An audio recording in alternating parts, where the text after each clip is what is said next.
Good morning. Good morning, ladies and gentlemen. Good morning, everyone, for joining us today, this morning, on this very important webinar and masterclass on an incredibly important topic, which is narrating brand South Africa. How do we position our country, this beautiful country of ours, and how do we message it globally into one which every tourist would want to come, every investor would want to come? How do we shape our narrative? Because we know we had it easy going over many years. We were this country of Nelson Mandela. There's a challenge now. We are competing with other countries. It's 31 years of freedom, which means we really need to shape our messaging beyond that. That is still a very important brand. But what is it that we want to sell as a country, and how do we empower our communicators in South Africa to do that? And how do we empower South Africans as well to be very important and informed stakeholders and ambassadors for our country? That is why we have come together. We are happy as the NSG, the National School of Government, to host this masterclass and webinar in partnership with Brand SA, Brand South Africa, which is responsible for marketing our country abroad. I'm joined by a very good panel of experts, and they straddle three spheres, which is very good because we have, from the government side, Ms. Stembele Ndombela, the General Manager Marketing from Brand SA, and then we have also the industry side, which, as all communicators would very much likely to know him, Mr. Lorato Nzikeng from Decode Communications, who is very well known as well for producing an important and crucial report, social media report. If you haven't read it after this meeting, hopefully all of you will get hold of it, because he monitors everything we're doing, what our premiers, president are doing on social media. Then he produces a report in terms of who's done well, who has to improve on Twitter and so forth. So it's very important in terms of our own improvement. And then we also have Ms. Tessa Dooms now from academia, who will provide that perspective on framing. She's from the Rivonia Circle, but I know you've all just finished listening to her on Power FM as well. So we are very excited about our panel. We think we're going to have an exciting conversation on an incredibly important topic, which takes place also on an important year for us. We are hosting the G20. We are the president of the G20, which means we've just been handed a massive marketing opportunity, global marketing opportunity, which we must use very creatively. We are also feeling very good about ourselves. Our sports teams, they are on fire. I mean, only yesterday, the Blitzboks were crowned the kings of Africa. They won in Madagascar. Our cricket team has just won the World Cricket Test Championship. And also, we know that our Banyana is going to defend in Morocco. Mamelodi Sundowns is making us also proud because they are going toe-to-toe with very big teams. So we know that there's something positive about our brand on the sporting front. But what we are saying is, beyond that, on the globe, on the investment, and something that will now grow our economy, what else should we be doing as a nation? So without further ado, I want to invite now our first speaker, who would be Ms. Stembele Ndombela, the General Manager Marketing from Brand SA, who will give us a presentation and share with us the Brand SA perspective on this very important topic. Over to you, Ms. Stembele. Thank you so much, Program Director. Good morning, my fellow panelists, and good morning to all the participants that have joined this session. So my job is to go through the presentation. I'm hoping that you can see. You must just let me know if it does come through. Not yet. Please share again. Okay. Okay, it's busy loading now. Yes, we can see your presentation. Okay, I just don't see it from my side. So let me just stop sharing and reshare again.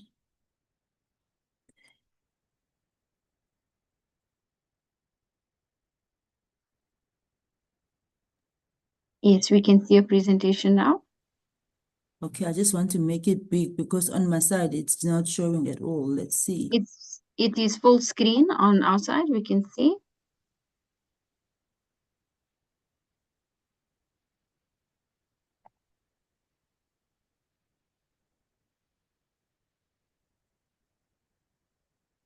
So click the escape button, and then you can start, escape, and then you can start sharing from.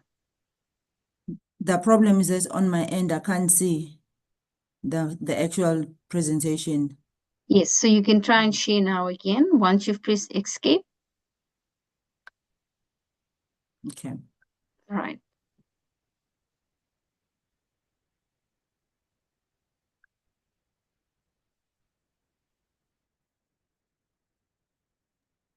Are you able to see it in full screen now?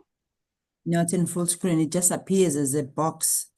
Just wanna try again.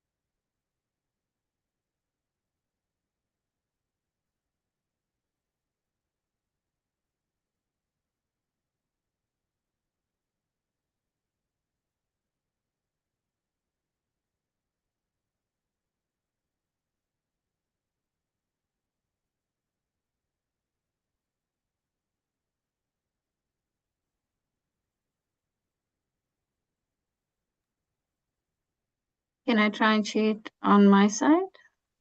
Okay, let me just see. I've tried to actually open it again. Sure. I just want to try that option if it's and see if it works. Maybe you can share the presentation if you have it, Kulsa. Yeah, maybe share it because I've tried on my side, so I'm not sure whether you can see it now or not, because I can see it. Yes, it's busy loading. Okay. Okay, you can go to full screen now. It is busy. Yes, it's busy loading. Okay.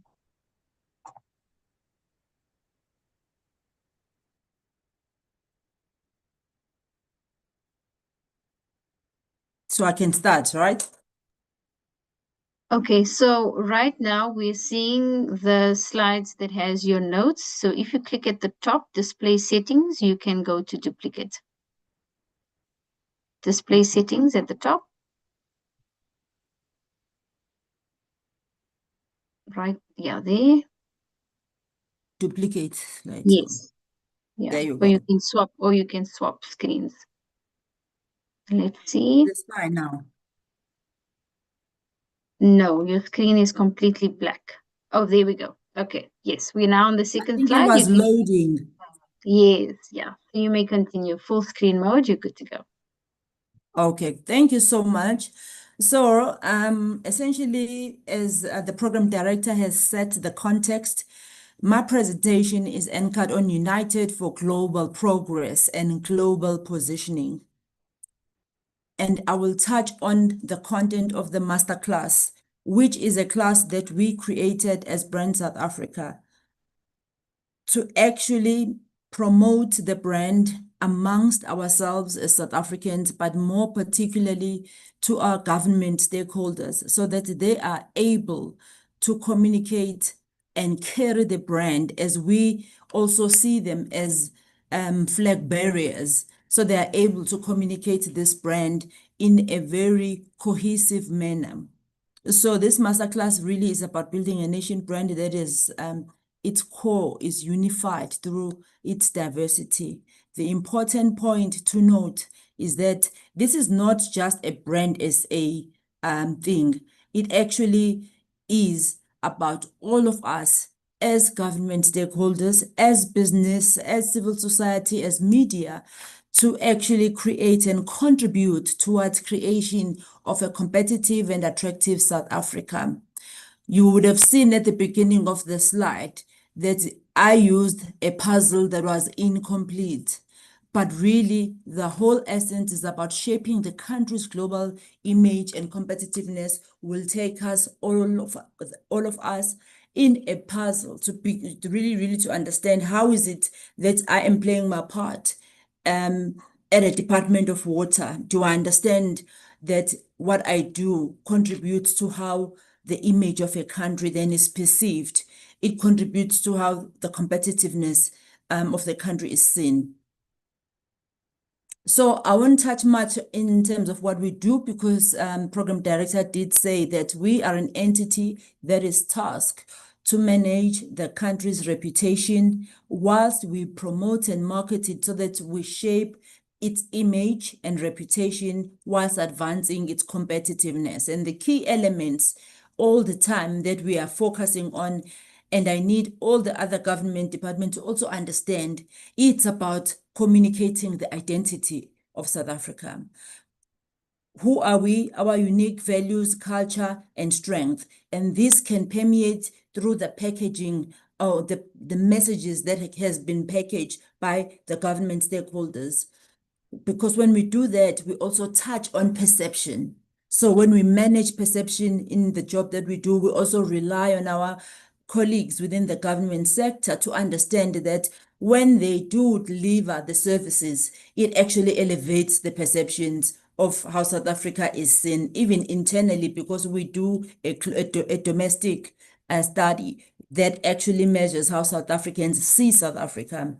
We're all about storytelling and messaging, where we really advocate for consistent communication across all platforms. And the last pillar in terms of what we do, we're about private and public partnership, collaborating. Some of you may have seen us. We use Team SA when we go to West Davos, Team SA approach in sport, Team SA also when it's mining indaba, Team SA when we talk to issues of BRICS, and Team SA was we talk to the issues of G20. And the key objective, I believe that when we know what we are doing, the left hand knows what the right hand is doing, seamlessly we are able to build a brand in a cohesive manner. And we enhance our global competitiveness, because suddenly you find that the Department of Science and Technology is collaborating with Brand South Africa and is giving Brand South Africa content that will allow us to actually push the levers of the brand in terms of profiling how the world sees it. Attractiveness of investment and talent, the strengthening of our cultural influence and unity domestically, which is very important. So our purpose really is to develop and implement proactive and coordinated marketing. The key point is coordinated, because we need to work with and through stakeholders that have attended this, that are attending this session, but also across all the government department. Currently, it is happening, but I think it can happen at a bigger scale, a very much condensed view of the services offering that we have as an entity, because it's important that I share this. We also do marketing aspect, where we've created in the past AVs for BRICS and collaborated with the DTIC and DIRCO. We are busy now with the G20 adverts. We'll be launching very soon. It's just to show the collaborations in practical terms. We have a leg of research, which is highly important, because it provides how the world sees South Africa through a perception study, global reputations perception studies. We also have country managers or country heads that are based in UK, in US, that's also in China. What that helps is that when you have a delegation that's going there, you need, for instance, to speak to Brand South Africa, so that we can assist you on the ground, assist with matters of media, mobilizing media, etc., with the point and an objective of ensuring that all we do is to enhance this brand. Very briefly, our role, we are about building confidence in South Africa and enhancing its South Africa's international stature. We're about protecting the nation brand reputation. We saw what happened with the US, what is still happening. We are busy, agile, and coming up with proactive solutions, really to leverage and push the narrative and bridge the gap between information and misinformation. We influence the narrative and perception. So why am I sharing this? It's so it's very clear that what is it that what happens when purpose and passion meet? It's very clear, colleagues, there is progress. And when there's progress, there is happiness. And why I'm saying this is sometimes we have to step back and really challenge ourselves that when we do our jobs, when we do our designated roles within our constituencies and the represented de departments, do we really understand that it's more about the purpose and the passion? Because for me, as an employee of Brand SA, I sometimes need to wear a hat that says, why am I here? And my passion drives what I'm doing. So, and as such, it does not become such a heavy burden, but it becomes something that I look forward to and ensure that I work with people. So as communicators and as marketers and carriers of this brand, we must always remember that we have a footprint, we have a Vision 2030. And this Vision 2030 is not something that was really created so that government can just be a champion alone.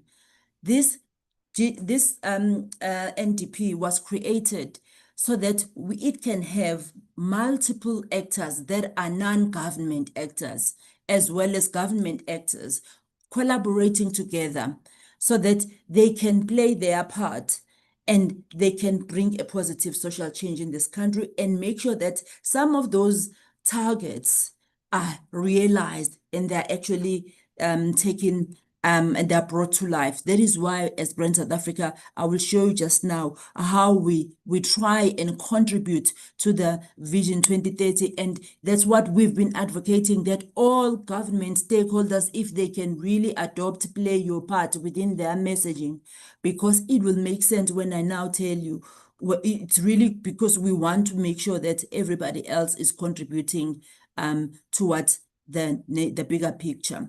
And really, when you look at the National Development Plan, and I'm telling you this and showing you this so that you understand the destination. Now, in 2030, we live in a country which we have remade.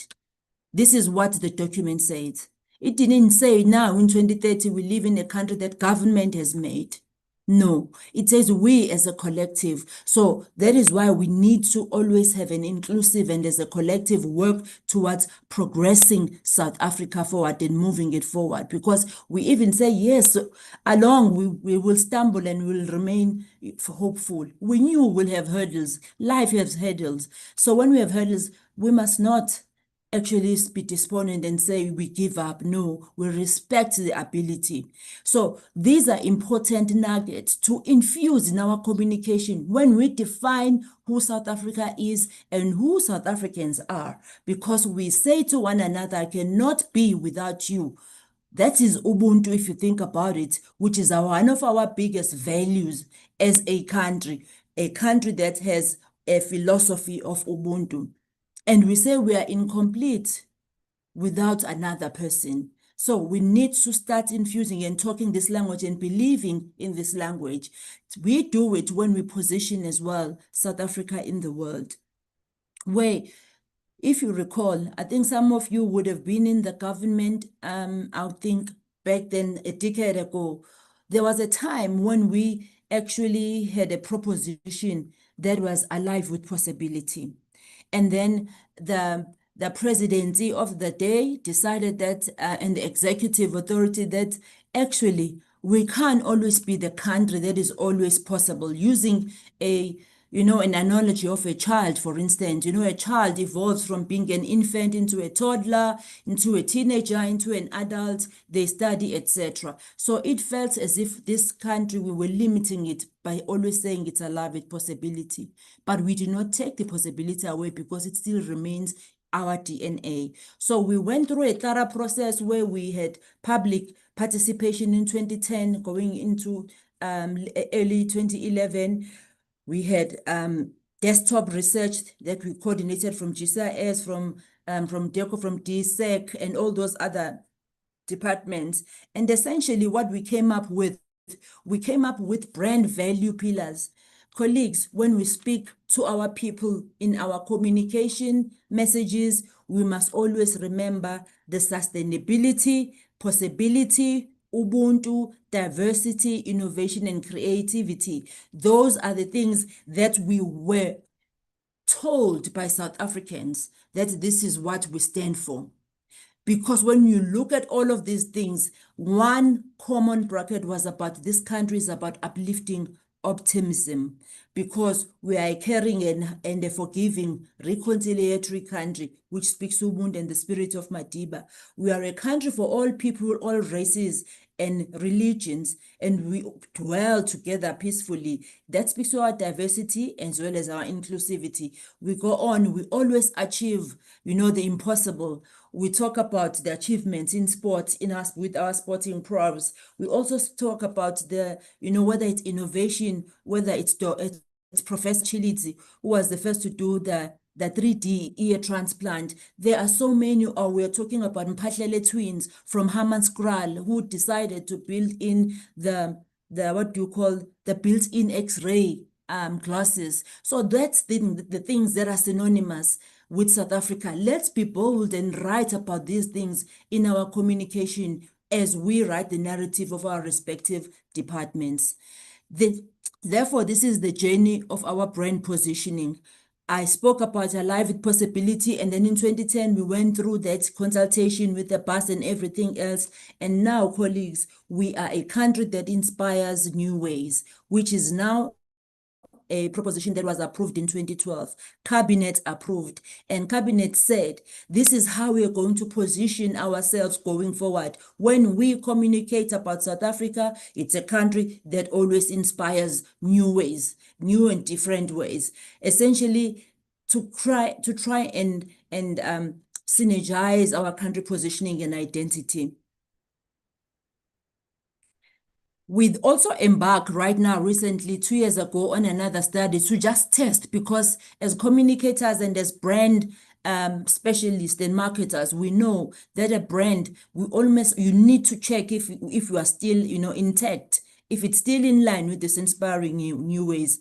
And really, this is where we are at right now. We've affirmed that indeed we are still a country that inspires new ways. But what we would like to punch more as a reason to believe is that we are a country that is beyond extraordinary. Why are we saying we are beyond extraordinary? We are simply saying we always achieve the impossible, whether we are trying to look at it from an export perspective, when we are trying to look at it from a country of origin perspective, or creative arts, whether it's our actors, it's our musicians, it's our films that are winning awards and scooping awards, whether at BET or at the Grammys. That's the nation that we are, for a developing nation and for an African country that really gives a clap to other developed economies in certain categories, particularly within the creative arts space. Differentiation, we are a resilient nation. And from a personality, we are bold, and bold meaning brilliant, optimistic, we are lively, we are daring. And our values, it's freedom, authenticity, ingenuity, and resourcefulness. And our foundation will always be a country that is anchored on Ubuntu. So when we deliver this brand, we must always talk about the experience, so that when we are talking about the department, for instance, of Home Affairs, they must talk more about experience. When we get to the Home Affairs, what's that experience look like, and start to communicate messages that will align the inspiring excellence in what they do. The same is true. You allow your images to also depict the stories as well as the capabilities. Talk about your capabilities and the ability to deliver. We know one of the things that cripple us is the service delivery, which conflicts, or rather contradict, what we are saying. We inspire new ways. And when we say this inspiring new ways, it's our desire to inspire the excellence in us as we move forward. And all we are advocating for is that we need that single message. When we all adapt to the single message, we also have a single-minded approach and understanding what we stand for. And when we do this, we build over time something critical that has been dented, which is trust. So domestically, how are we positioning this country? We've positioned this country and we've said to South Africans, let us be a country that is going to play its part. The country that's not going to fold their arms and say we will wait for government. But the Play Your Part was launched as a call to action social movement that showcases ordinary South Africans that are doing extraordinary work. And why was this Play Your Part then created? It was created as a program, or rather as a movement to be adopted by South Africans, by public sector when they communicate their messages, to inspire, to empower, and to celebrate active citizenship in South Africa. It encourages South Africans to use their time, money, skills, and goods to contribute to a better future for all. And it's aimed at all South Africans, as I've said, but towards end. The Play Your Part will help us to ensure that ultimately we effect a positive social change in South Africa. And people often, when I even go to this Play Your Part, we've gone to private sectors and we get questions, why must I play my part? The answer is simple. This is your country. And we want to inspire service excellence within the public sector. That is why we are playing our part. We want to ensure that we inspire service excellence, we inspire and create social impact, economic impact, and economic growth and prosperous South Africa to inspire a positive social change. Economic growth comes when we start to collaborate with entrepreneurs and support entrepreneurs, because ultimately that's going to be a defining moment for this country's economy when we have a lot of startup that suddenly create job opportunities for people, and suddenly and slowly we will deal with the issues that are seen as nation brand disablers. So we also advocate for Play Your Part internationally with the South Africans. I call them expats or global South Africans living abroad, where we actually say to them, contribute towards celebratory moments. We issue a call to action in addressing socio-economic challenges. Whenever there's a report, let's say from Stats SA, we then write our own narrative and then we send it, we disseminate it to the UK, US, New Zealand, in the continent where we have South African and access to those people, where they really bridge the gap between really what is happening and what are the interventions that the government has put in place. But we can only know that when we have such access. So that is why it's important that we all play our part. Whenever you write your messages and you see these interventions and you wonder, does the Brand SA team have this? So it's imperative that we cut across through so that as a collective we can work with these things. We deal with the issues of nation brand reputation and image building, and also nation brand pride, where we get them right now. We've got Global South Africans. Some of you have seen them. They are supporting Mamelodi Sundowns. Who would have imagined? But we mobilized them and said, go, and we ran a competition giving away t-shirts. We assist not just Mamelodi. We do that to Banyana. We do that to Bafana. Whenever they are playing abroad, we really lean on our on our GSAs abroad. Essentially, Play Your Part model is to create that domino effect. When we ignite others, I touch you, you touch somebody else, but mostly it's anchored on the same vision. And I'd like to believe that all of us here, we have the same vision that is inscripted in the Vision 2030, where we have to really make South Africa a country we can be proud of. We are and will continue, and we are brave enough to use our potential and inspire this positive social change. These are our Play Your Part stakeholder partnerships. We have them in sports, in youth first-based organizations, in businesses, health, mentorship, education, just to give you an example. And then from a messaging approach, because the topic of my presentation is about aligning the global narrative as well as the domestic. So how to become cohesive. With Play Your Part, we do three things. NDP, we always talk about the progress, we talk about and we celebrate what has been achieved, and also we encourage the buy-in, people to come on board and assist where they could. And then celebrate countries, successful stories. Yes, we did celebrate last year's 30 years of democracy, which was a key milestone for us. We look at the brand, the last pillar, which promotes South African values and civic pride. As I said, it's very important to always do that. And we do that through National Days of Significance, which is a mandate of DSEC. But we try and amplify it through Play Your Part by always issuing a call to action around, citizens to ensure that they contribute to a positive social change. And all these pillars, when you really look at it, they look at the competitiveness. But what does play your part mean then for government? Play your part, what does it mean essentially?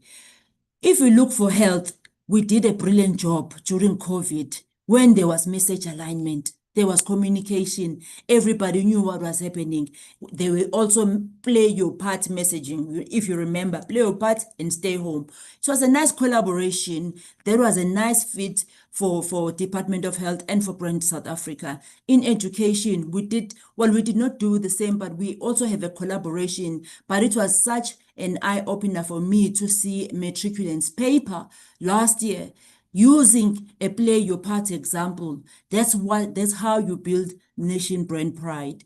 Home Affairs, we do also engage Home Affairs. Why? They are the first encounter with the investor, potential tourist. It's important that message alignment, that it's crystal clear that they understand that, okay, when a tourist asks you, how is South Africa? They mustn't say it's, oh no, there's such crime. No, we're not talking about the disablers, but they must talk about the brand itself based on the values that I've shared, the brand itself based on the positioning of inspiring new ways, why we inspire these new ways, because I've shared some of the examples. We are currently working with the Ministry of Police. We started last year where we collaborated first to educate the communities about which services that they offer and what interventions that they've put in place. We also had a meeting last week because I think they need to start intertwining the play your part call to action within their messages. We are helping them designing those messages. We are happy as well to even give them so that they can place them. That is our role as Brand South Africa. To all the other departments that are not even listed here, but our job is to ensure that when you have a call to action, please allow us to make that poster for you, make that design, and we share it. We'll also share it on our platform because that's how message alignment then is achieved. Because when we fix our departments and our ministries, colleagues, we are all shaping and contributing towards the reputation and image of South Africa. These are the examples. On my right, I think, which is, I'm not sure whether it's your left as you are watching here, but as you see, inspiring excellence through sport. We are a country that inspires new ways. So how does it permeate on an advert? We said inspiring excellence through sport, play your part and support netball, and our sport there, it was netball and it was cricket at the time. And this was the paper that the matriculants wrote last year, and they were asked about, what do you think this is saying? What is that logo saying? What is that play your part saying? What is the message here? And it was quite fascinating, really, because then it simply means our work is being recognized. But also, imagine if all departments can really adopt this play your part and let it become a South African way of doing things. We activated when Bafana was playing. Look at those beautiful play your part t-shirts. They wore them when they were training, because they understood the bigger picture, that it's not just about FIFA. Oh, it's about South Africa, and they playing and competing, they are doing their part as well. So that's, I thought, let me share some of the examples. And for business, what does it mean? We are asking that they must also adopt message as well as lead where they can. They run their own CSI programs. Why not add a play your part into the narrative as well as the call to action, but particularly as it relates to job creation. And the focus here is really on competitiveness. Why competitiveness? A couple of these multinationals are sitting with wealth of information in terms of how South Africa fares and in terms of other countries. So they can also assist us and give us more access to this. But it's important because this shapes the competitiveness, the reputation, and economic growth of this country. So this is an example of our collaboration with the Woolworths, where we gave them a certificate for playing their part in nation building. And since then, even with Pick and Pay, there was a time when we collaborated, but I'm showing you what co-branding could be. It could be a department here. It could be anything. Right now, you would have seen the posters from the School of Governance, National School of Governance. That's the right collaboration because they are playing their part to ensure that they empower government communicators with knowledge so that they understand what does it mean to build a country. How do we achieve that puzzle? Through coordination and communicating so that we know who is doing what. So to sum it up, the elements of the work that we do, which is this hexagon, Brand South Africa communicates in investment and immigration, which means it's Home Affairs, it's your DTIC. Those are our critical stakeholders. They must communicate what are the interventions, what are the policy changes, so that we are able then to put it in a palatable and package it as messages. There's then alignment. When there's exports, again, we deal with the relevant department of productivity, SA, with our people, which looks at the skills and openness. We know we were ranked the friendliest country. Those are the things that you must start knowing and start to talk about to amplify the work that we do. From a governance perspective, it looks at the competency, fair governance, human rights, international contribution. South Africa does very well here, particularly from a foreign policy perspective. Tourism, they look at the attractiveness and the economic contribution. So what we do when we then communicate across with even SAT, we say start to talk. When we talk of people, talk about the fact that we are a country that is inspiring diversity. We talk of Trevor Noahs, your Charlize, your Tuso Mbedus of this world. When we speak of tourism, talk about inspiring experiences. Like I said earlier on, even as departments, we can talk about, all we inspire is the experience, the sense, the efficiency when you go to a Home Affairs, when you go to a hospital, and all those things. With exports, inspiring possibilities and opportunities. With governance, inspiring equality, investment and immigration, inspiring opportunity, and I can even say, even accessibility. And then culture and heritage, inspiring Ubuntu and uniqueness. So what we did then, we've developed this national identity. And we said we know that the fundamentals and features of our national identity, it's their assets and their ability, it's their people and its products. It's the history, territory, our homeland, the common myths, the common mass public cultures, the South African Constitution, Coat of Arms, national symbol, people, and SA flag. So I come back then to say, how do you package all of this? Yes, internationally, even at home, you can always speak about inspiring excellence by each of the various pillars that I've said. But you can also talk about, we are a country that is possible. We dream and do the impossible. We know that.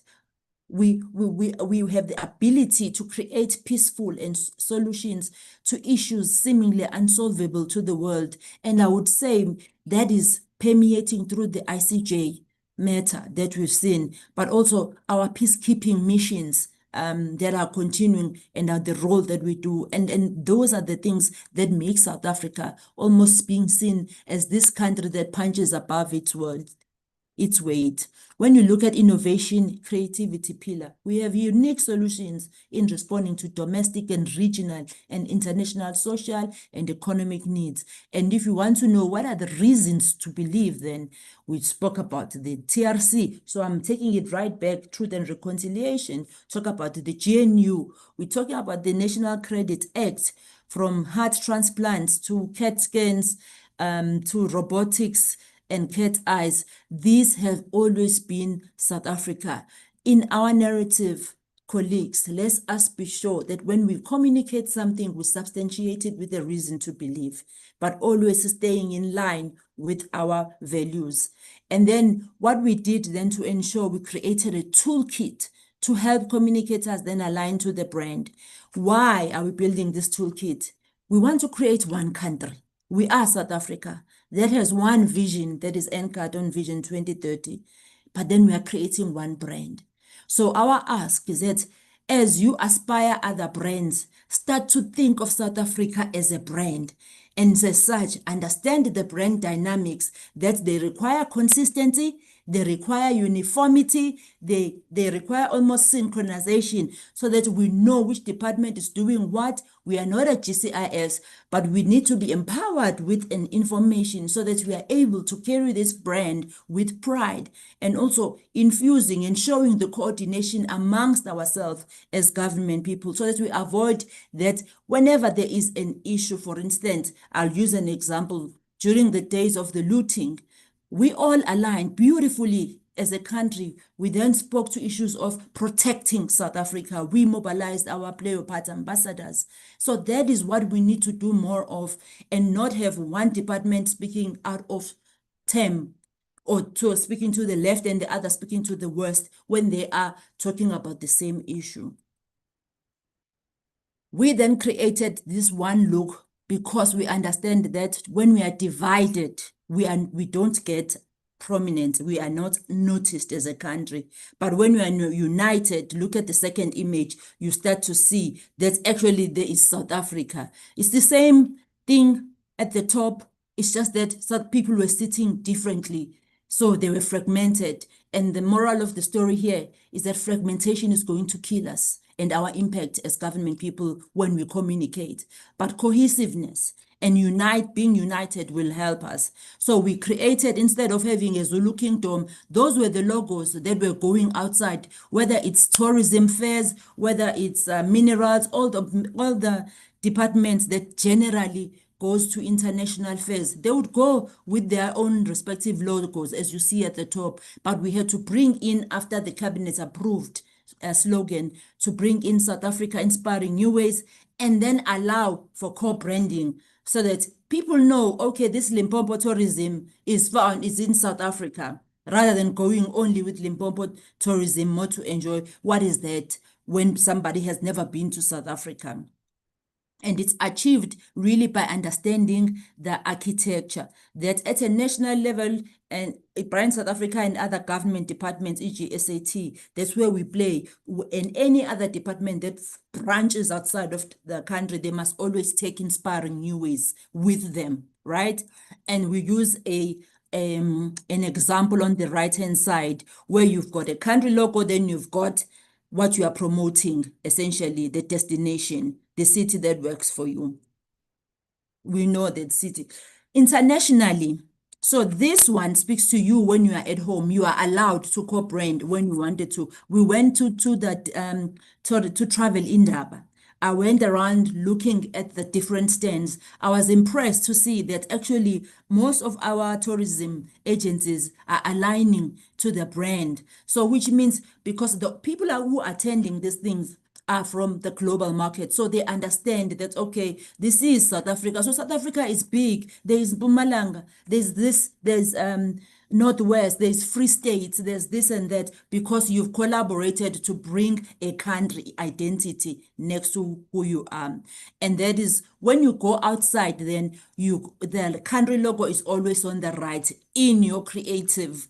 You go either alone or you go with a destination. So the destination moves towards the left bottom, essentially. So these are the examples. The principle here is that when speaking to an international audience, the province or the entity will take a strategic direction from the primary brand, and the primary brand look and feel. So which means Brand South Africa, not the entity that I work for, but the brand, because I remember I said, let's think of this as a brand, takes precedent on the right. And then on the left, it's also then a destination, a province, a city, a department. And these are the logos that were created, and you'll see, maybe might not be visible, but with underneath South Africa, there are different provinces. There's 9 provinces, and also underneath on the right, there's also cities. We did this deliberately so that we can then allow people to still deal with those. I mean, ideally, we said it's inspiring new ways, but we've realized that there's some cases where deviations still happen. For instance, this is KwaZulu-Natal. Underneath Zulu Kingdom, it's exceptional. But we've said when you go outside, you must always have inspiring new ways. And then you can have a destination on your left, as I have said. There are those few discrepancies, but it's work in progress where we are continuing to really encourage building of one country.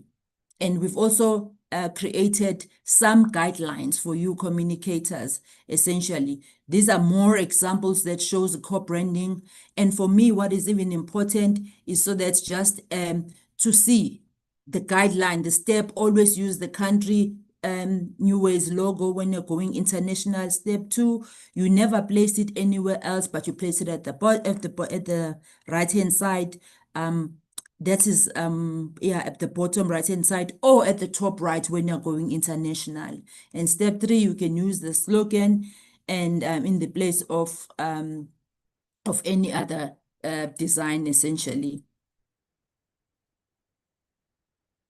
And just so that you see, the last slide then speaks to the strategic focus areas for Brand South Africa, and how you can collaborate with us. Domestically, I've spoken to play your part. Let us play our part, colleagues. Let's find cohesiveness in terms of how we engage even the public. You know, when you engage public, they feel involved and they want to also contribute. And we've got this property that we are saying, let's use it and let it be a South African way of doing things.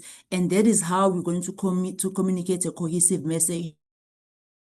When we deal with the issues of a nation brand disabled such as GBVF, we have to push those messages and that says play your part and report such crimes. For instance, we've got a nation brand forum, a nation brand masterclass, mining Indaba, for instance. Some are not led, that's why I'm calling them strategic programs, because they are not led with by brand SA, but we play an integral role. Our possible areas of collaboration is message alignment, very much important, because I spoke about how this collectively have a domino effect and ultimately contribute to how we position South Africa. Team approach when targeting global audiences. There are ministries that are still hosting global events in South Africa, but we do not know about it. And then I'm saying, here we are to assist you from a look and feel so that it looks South Africa, it looks more cohesive. The active participation in media programs and international media hosting, we do that very well, and we are happy to collaborate with any department that would like to come on board as well and say, Brand South Africa, I have a message and I have a story to tell. Help me tell it to international audiences. And really, these are the details on Play Your Part. On Facebook, it's Play Your Part. I'm hoping that you can go check out what we do.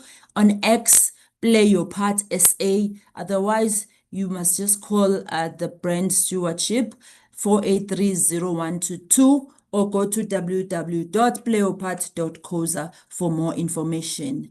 And I'd like to leave you with this quote by the late Archbishop. He says, do your little bit of good wherever you are. It's those little bits of good, when put together, they overwhelm the world.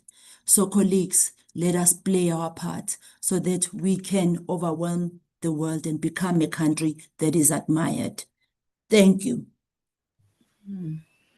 Thank you. Thank you. Thank you very, very much for this very comprehensive presentation and briefing and masterclass, really, on Brand South Africa, on the brand that is South Africa. And thank you for reminding us, in fact, and teaching us that a country is a brand, which is something we forget, that whatever we do, whether you are in business, in a government department, in your own house, whatever you say or do must contribute to promoting this brand South Africa, because once it is promoted, it is the same brand that will help us get a job for the next person. So thank you so much for that very comprehensive presentation.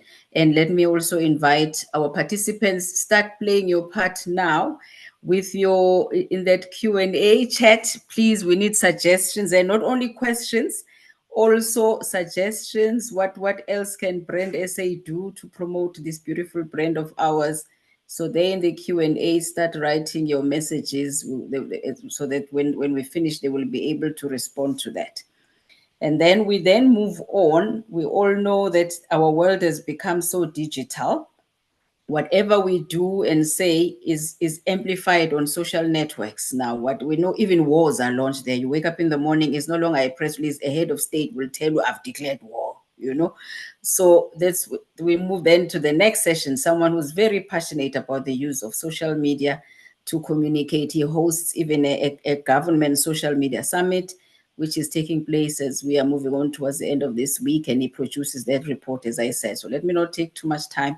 Let me hand over to Lorato Tsikeng to talk to us about social media and government.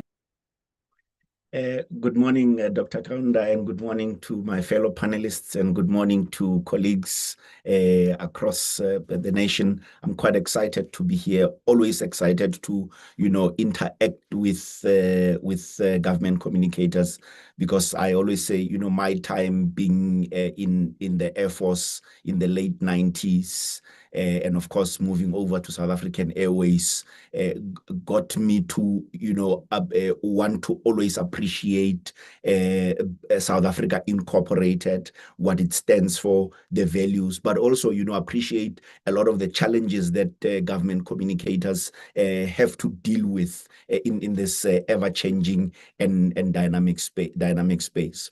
I have 3 provocations this morning, and some of them I'll be, leaning into a few of what Thembile was sharing on, and the 3 that I'm anchoring, or my provocations that I'm anchoring. In fact, anyone who's been in a presentation that I've put before, they would know this first one, that I say, if content is king, then context is God, and I'll break down what that looks like. And the second one is that given that I believe communicators need to be a lot more bold, including government communicators and public sector communicators. And the third provocation is that communicators need to influence service delivery programs and offerings, right? And so going back to what I mean by, or at least my preface on, if content is king, context is God. We know that, the adage of if content is king is what we always use as communicators and even marketers, right? But if you think about 2020, and I say, or I start here again to say, we have been here before. In 2020, towards the end of the year, around November, the government had produced what was now called the Economic Recovery Plan, right? Which was looking at, we had been in several hard lockdowns, a few soft lockdowns, and now things were starting to, open up a little bit. The economy was opening up a little bit. And compare and contrast that moment where, at the time there was a lot of anxiety, sadly, a lot of death as well. And in that moment, the biggest thing that government needed to do was to reassure South Africans about their livelihoods. And of course, it had to pull everyone together, through coherent messaging and through, a number of different conversations to ensure that there is consistency, right? And having considered that, I always then, try and encourage communicators to say we also need to be thinking about the moment of, or at least there's a study called the Edelman Trust Barometer. Stembile has referred to it. It's a barometer, there's a study that is produced by the biggest PR agency in the world, has been out there for over 2 decades, and they produce it every January. In that year, in 2020, they decided to do a snap survey again in May, right? South Africa, Kenya, and Nigeria are the three of the 28 markets that are being surveyed. The study, and I know that most of you as communicators on this webinar, know about it. I'm just going back on that reminder, right? That they look at 4 areas: government, NGOs, business, and media, right? Ever since that study had been established, government had always been trailing. And around January, when the main report came out in 2020, government was now at it was the second least trusted entity of the 4, right? Interestingly, when the survey was done again in May, there was a huge shift where government went up by plus 11 percentage points to being the most trusted entity. And often whenever I have these conversations with communicators, I ask, sometimes rhetorically, because I know, all of us, have the answers, but importantly, to do a little bit of more of reflection of what that moment meant, right? One, it demonstrated how now government needed to be a lot more digitally agile, right? You think about, that during the hard lockdowns, although a lot of South Africans still used traditional media in TV and radio, including community radio, to consume media, we now started seeing a huge shift in government communication platforms. Some of them establishing their own platforms on various social networks, others now starting to use these platforms a lot better. But the biggest push was also the third party and the expertise element. So whenever you'd have, Professor Karim speaking, or any of the members of the Ministerial Advisory Committee of Health, which would be a professor in health or a scientist in health, speaking around issues of virology, speaking about issues that we knew that it was not a politician conveying the message. And I'm not saying that there's something wrong with politicians conveying messages, but what the thing that had turned at the time, or at least the twist and the shift, was that you now had specialists communicating strongly, on those messages. And if you were to, fast forward to now, right? Now we know we have a government of national unity. There's been the announcement of the phase 2 of Operation Vulindlela. We know that there's from the budget, there's 1 trillion rand that is going to be put into infrastructure investment to ensure that, we stimulate and grow the economy and modernize public infrastructure in the main, right? Significantly to that economic message, there was a point, and I know that load shedding is the bane of our existence.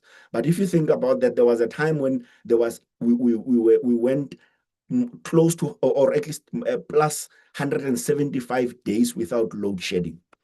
When you think about what all of these messages do, so if, as an example, so from a context point of view, Sithembile talks about the importance of rallying the experts who are based in different geographies, who ordinarily would want to be champions of South Africa Incorporated.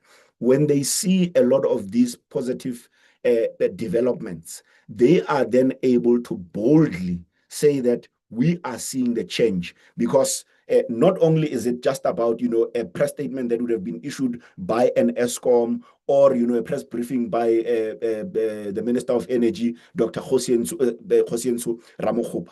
There would be a track record of 175 days without load shedding. The meaning of that, meaning that small businesses that are in the township that ordinarily would be impacted by load shedding. If you are a seamstress, all of a sudden you then can't produce, somebody's clothing to go to a wedding over the weekend, and you lose that livelihood. Or if you are somebody who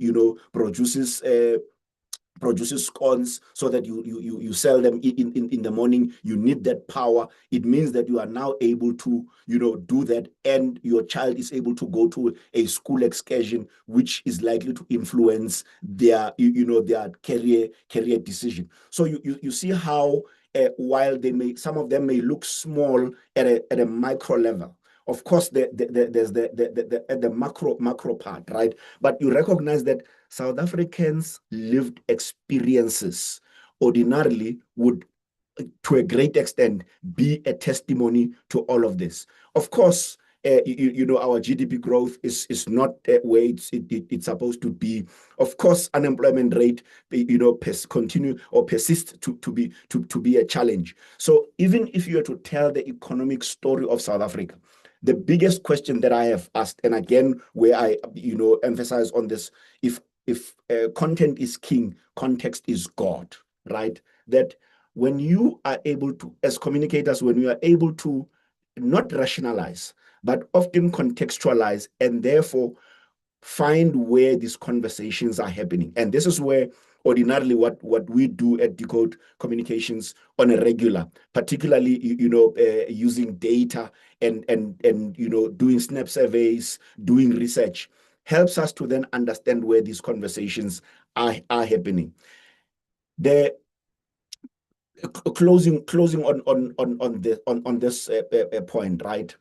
One of the you will be pleasantly excited, or you'll be pleasantly surprised by the fact that the presidency's Monday newsletter has been a game changer, not only for the presidency, but to a certain extent for the government communications agenda, right? And in many instances, it's not necessarily all about call it saying the things that people will agree with.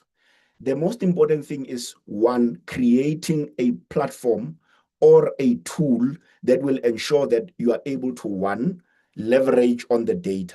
So one of the things, because we've done a little bit of a deep dive on the presidency's newsletter in terms of the numbers, importantly, where it lands. One is that we've recognized that they've been able to collect third-party data. So when you are in a space, or at least when you are in South Africa, where Popia is a matter, right, or is a fact for you to collect in people's data, what this newsletter has been able to do is that, so one, you'll get, if you're not subscribed to the newsletter, you'll subscribe to the newsletter. So it means that the presidency now has your information for them to be able to share the information directly with you, and you get it into your mailbox. And the question is, if we know that from a digital engagement point of view, we've seen the success in, one, the open rates of that newsletter, two, how the media, or at least it influences the agenda of the news media in the main on Monday. So you must observe. Of course, it's not every Monday where the newsletter make big stories, but from time to time, if you just think about how ordinarily the news media call it timeline would work. Sunday, major newspapers, big news out there. Of course, a lot of the leading stories on Monday would be spilling over from the Sunday media. And I think it was smart of the presidency to be able to set up this newsletter, to be able to put it out. Is the sentiment always positive on the content? Of course not, right? There's always a varying sentiments, depending on what the president would have put out on a particular week. But that is a tool that has enabled the presidency to be able to gauge from time to time sentiment, but also to give a lot of content to the news media to be able to use. On the second one, is still under if content is king, context is God. Social unrest will always be a challenge for the government to be concerned about.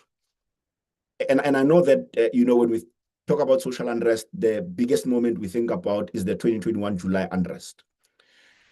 Yes, that was a key moment because Sasiria, which is a state, a special risk insurer of the state, had to, pay close to 30 billion rands, or in fact, above 30 billion rands in claims. The economy was reported to have lost 50 billion rands due to, the damages that occurred within in that space of 8 days, right?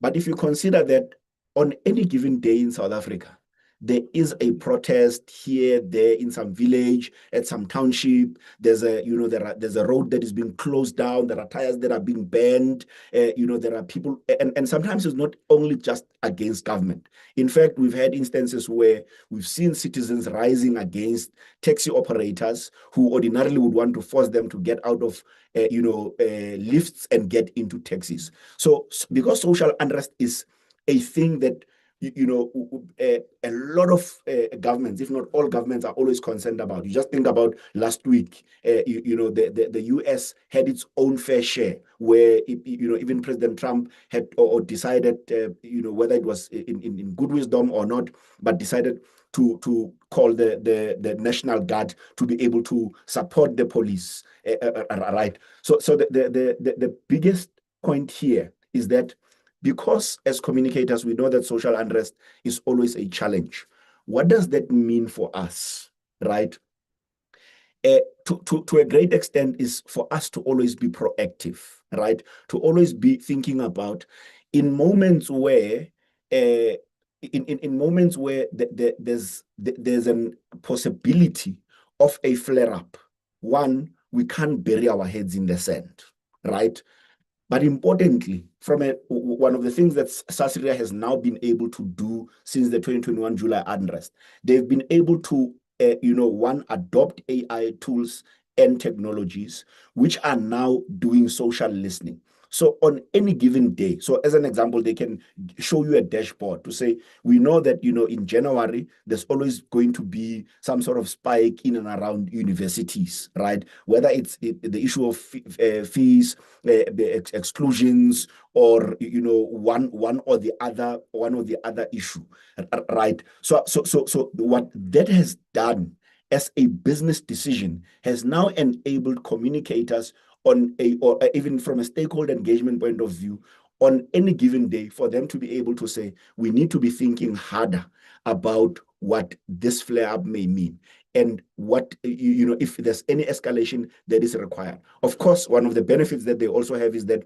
they work very closely with the intelligence intelligence, both from the police or in the main from the crime intelligence, where they are now able to, to a great extent, be able to check out some of these, or at least what these hotspots mean. And from a communication point of view, they are then able to, as part of their stakeholder engagement, something that is absolutely wonderful. They are now starting to engage taxi operators, because it was in 2021 where a lot of the taxi operators did a lot of the pushback, right? When people were trying to attack malls, people were trying to destroy public infrastructure and the likes. But it is out of them aggregating data, them being able to listen into conversations and recognizing it as a useful tool so that they can use it both for proactive communications,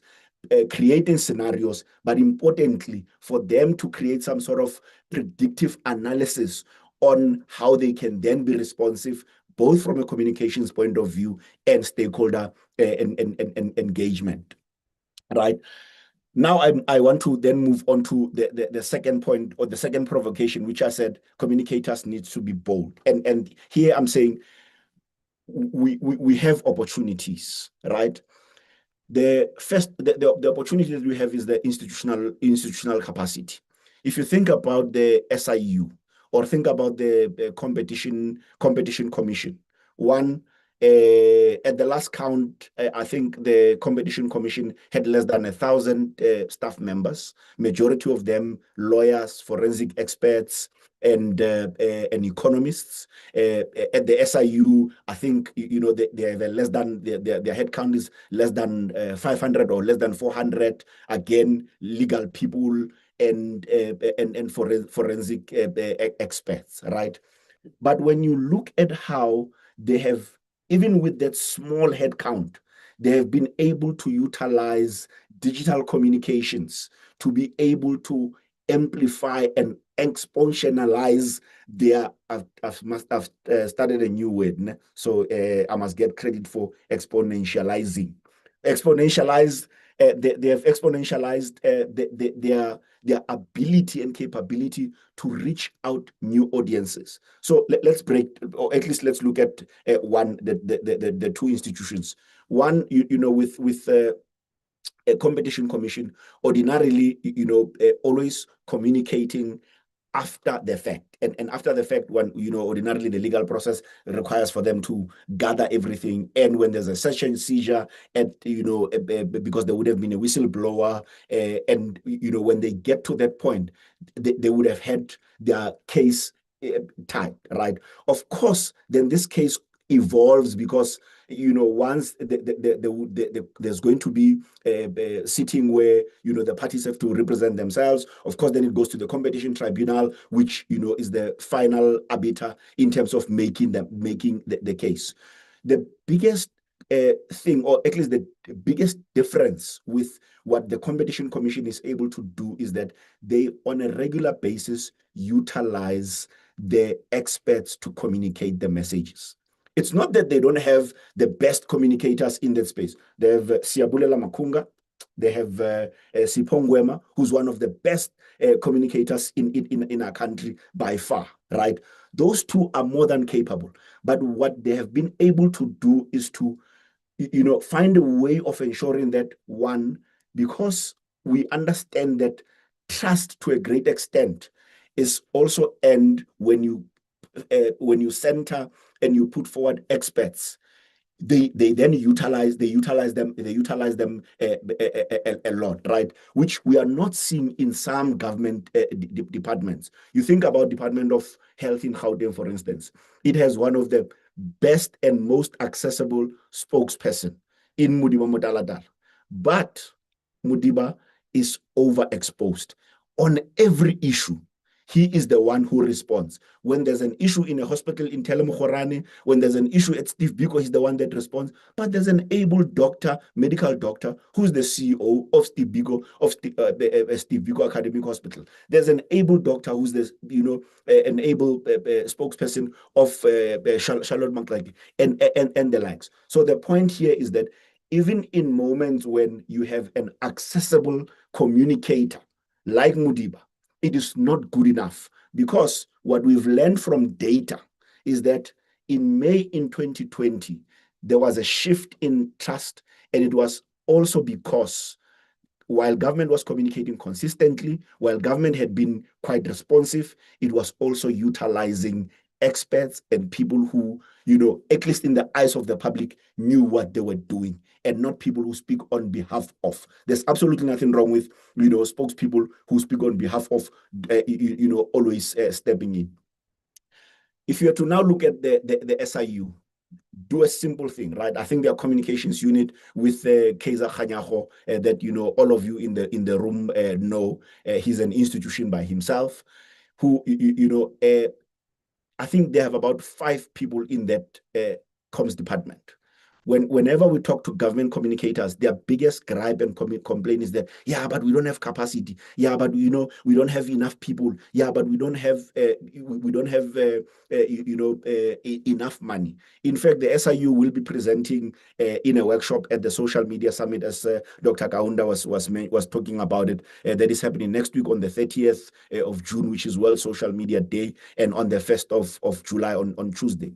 What they will be talking about is they'll be talking on how to employ zero-based strategies, right? Where if you are to look at their APP and even their annual report, you'll realize that there's a small fraction of money that is allocated to communications, but they found ways of maximizing and leveraging the internal capacity to be able to communicate their messaging on a regular basis. Of course, we accept the pushback that we always get from local government communicators, because they say you can't compare what the SIU does versus us, because they are not public facing as we are. They don't get complaints as much as we do. They don't have to deal with a customer relations management, of course, right?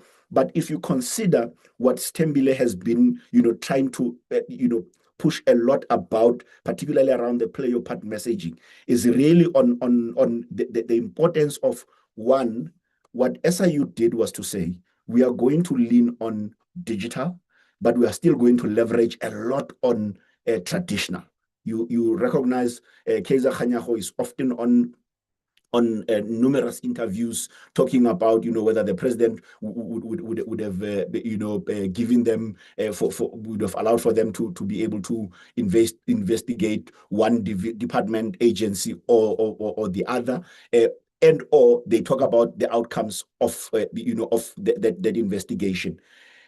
A lot, their Instagram page has grown exponentially, not because they are doing, they are using influencers, but because they are using relevant content. What is relevant content? One example, when the investigation around PRASA came out about two years or so ago, they decided to use or overlay, as they put a reel together, they used Brahuma Sigela's Stimela song, right?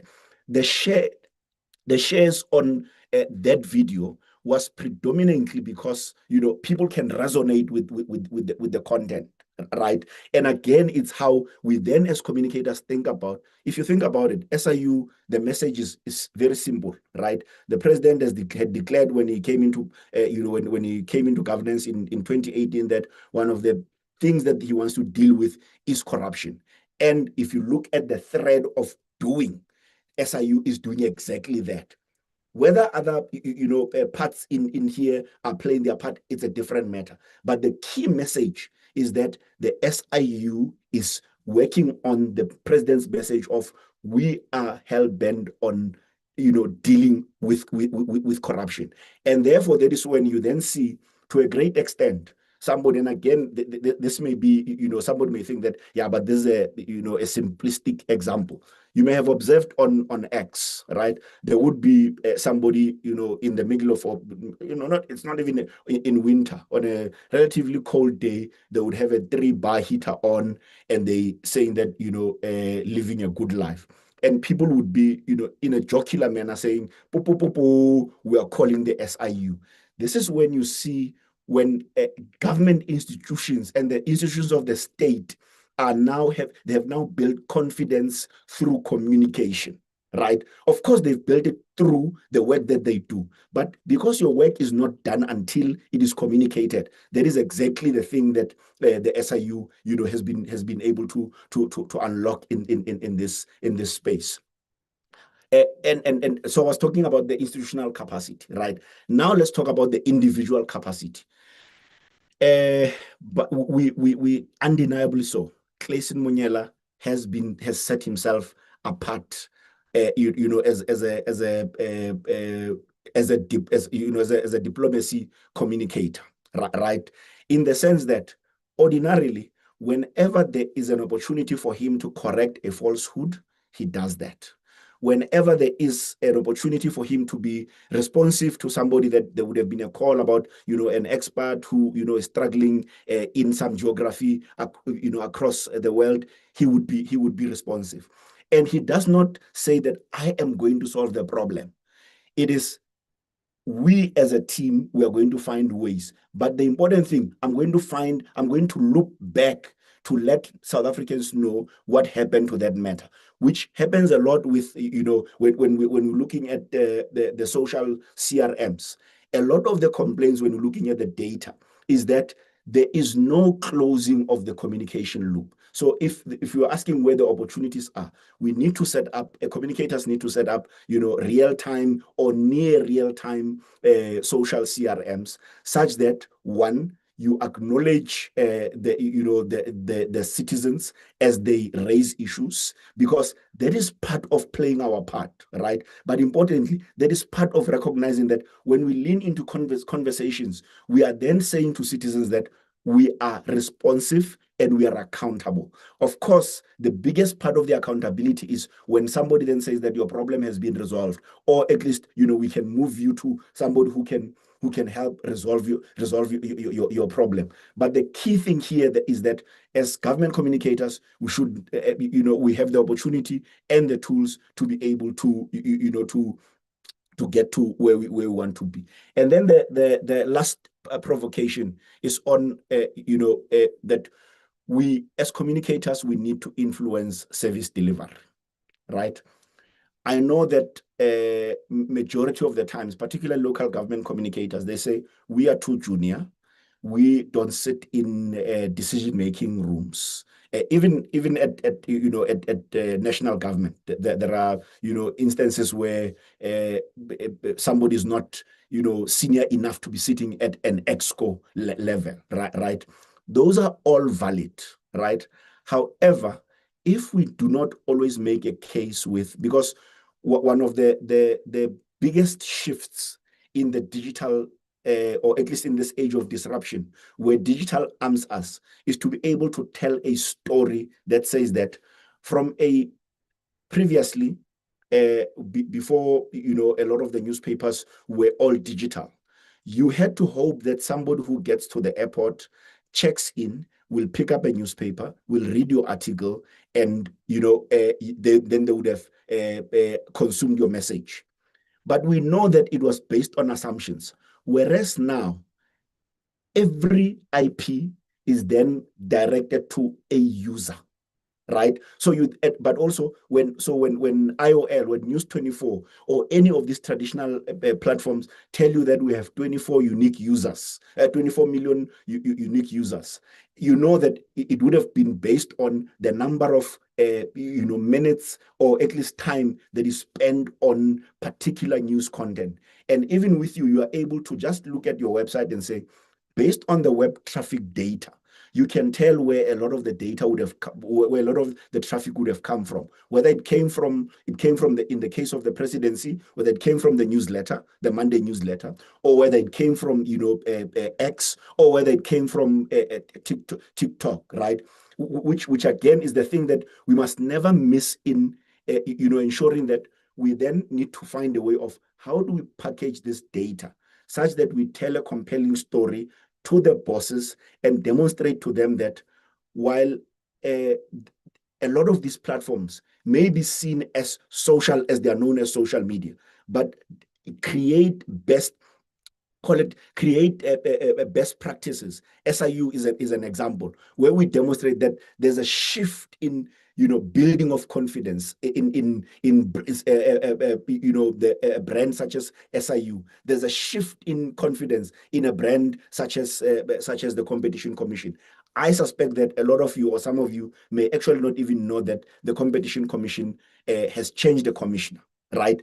But the way they communicate remains consistent. And that is when we've then leaned on, ensuring that there's an influence, or at least that there's been an influence on service delivery, because now your work becomes a lot easier. Lastly, as a parting shot, this is a bansela to my provocations. We do not use, or at least public sector communicators and government communicators, we do not use opinion pieces enough. If you're just to look at the newspapers over the weekend, so the biggest moment of last week was the 20th of June, where the Constitutional Court was celebrating its 30 years, right? Should we not be having, at least from the justice cluster, and from numerous communicators communicating how this moment is critical to the lives of South Africans, how it improves their lived experiences. And majority of these live online, if not all of them live online. They then create a pathway into now people understanding your connection with various, as a state or at least as a government that operates in clusters, people, citizens connecting and understanding how, different, understanding different mandates and functions. I think that if we, get into this part, and we are then going, because then the use of data science is just a thing that we use underneath, because even if you understood the data, but you don't use it, as an example, you then recognize that you are not able to, you're not influencing the agenda. Those are some of the things that we should be doing. It's good enough that we have all of these sports people, doing exceptionally well. But why are we not seeing the Department of Sports, Arts and Culture putting out numerous opinion pieces that talk to what this means. But instead, the focus becomes the moment at the Sports, Arts and Culture Portfolio Committee where SAFA was being grilled about one thing or the other. In that way, the narrative remains skewed. The narrative remains that the sports, arts, and culture is useless. It's not benefiting the artists and the athletes. Whereas we are seeing the results that there are many gains. There are many victories. And when there is no support of this narrative and of this message, the narrative remains negative. And I think that we have the opportunity to, lead the narrative, importantly, be part of the conversation and support the mission of Brand South Africa, as it were. Thank you so much, Chair. Thank you. Thank you very much for that food for thought. The world is digital. How do we use these digital tools to amplify the government message and amplify the Brand South Africa message so that we are able to communicate better? Thank you very much. And you gave us examples. In fact, you gave us case studies as well, where it seems to be going well, where other communicators can learn and improve on how we use social media, because we know that South Africans spend a lot of time on social media. So it's a ready audience for us to communicate and share messages with them. I won't spend too much time now. We move to academia. It's fascinating because I was looking at my Facebook page and the head of communications of the Department of Correctional Services is complaining, saying, 2 hours, Dotela, you know that we talk, to communicators talk a lot, you see. They want more time. I will move on to academia now to Ms. Tessa Dooms to tell us about the importance of framing these narratives of ours and the impact. Over to you, Ms. Dooms. Good morning, everyone. Thank you for the opportunity to share in this conversation that I think is really important given where the world is going and what's happening in the world at the moment. I want to start, and I'm going to be as brief as possible. I know we already are behind on time, but I want to start with a few stories, anecdotes. The first one is related to the Pala Pala story. So I was in Germany when the Pala Pala story first broke and when it started to kind of gain momentum and steam. And so I had this kind of external view on what was being consumed from a German perspective on this what was a big national story because it was about the president. Now, was it a government story? No. But was it a story that was going to impact on both the reputation of government and of the country? Absolutely. So I listened with curiosity to how how the story came through and what then was done with it. And interestingly, at the time, I was also engaging with various stakeholders in Berlin at the time, including government stakeholders. So I also heard the questions that people had from what was communicated. What I found interesting was that the story was almost covered in normal German news, the way it would have been covered in South Africa by newspapers and television, which I didn't expect. And I wondered whether or not communicators in government were thinking about who is carrying the story in different countries and how that story was being carried in different countries at the time. I wonder whether or not, and I say that because what was being carried was the narratives that were emerging from traditional media houses, particularly the big media stations, and the narratives that were coming through on social media. There was very little in terms of narrative that was coming from government, from the country as a whole. And so it almost came into another country, almost like it would through a gossip mill, a rumor mill, rather than as kind of a story that shapes and drives how people view and see South Africa. More importantly, there was no clarifying narratives, there was no counter narratives, there was just this kind of telling of facts and then people's various opinions on it in this uncoordinated, scrambled way. I particularly remember that the story about the matras that Julius Malema press conference was also partly unpacked while I was away. And I just realized there was no context. And to Lerato's point earlier, context is God. Context is important. And so my first thing that I wanted to say was that we can't communicate about things that are happening nationally as if the audiences for those things are national. We have to think about everything in terms of giving context to the world. And we have to be on the lookout for who are consumers of our content outside of just ourselves and the South African public. Part of the reason why I think we don't do that enough is because a lot of the communications that we are engaged with is either as trying to put out fires for the current administration and for the current people who are in government, or we're having to posture for the political machinations of our country and for the political battles that are being fought, whether they're in parties or cross parties or within the GNU. We're posturing for games and for battles we're fighting here, but we're not necessarily cognizant of what people are seeing from the outside. So I park that story for a second story. The second story is I went to the US, and this was in around about 2022. And while I was there, I met a organization that was led by someone, an activist, who had spent a lot of time in South Africa at some point, and who had left South Africa at the height of the xenophobic attacks in 2008.